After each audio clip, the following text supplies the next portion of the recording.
We all know that we've still got a lot of work to do. And so the question here tonight is not where we've been, but where we're going.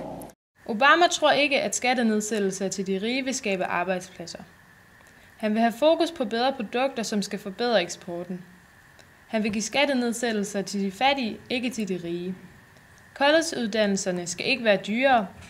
Staten skal spille en væsentlig rolle i at få løst udfordringer inden for uddannelse, jobskabelse og sundhed. Udenrigspolitik.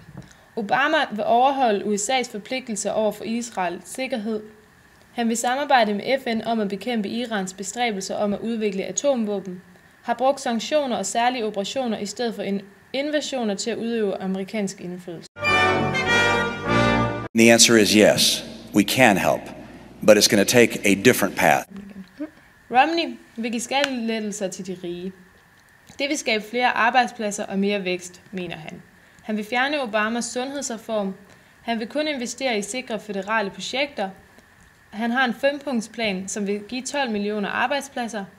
Han mener, at den private sektor skal skabe økonomisk vækst og skabe nye jobs. Udenrigspolitik. Ruslands præsident skal håndteres mere fast. Han er imod planer om at spare i USA's forsvarsbudget. Han vil bibeholde et militær, der er så stærkt, at ingen andre vil turde gå imod det. Og han er imod at slække sanktionerne mod Cuba. Healthcare.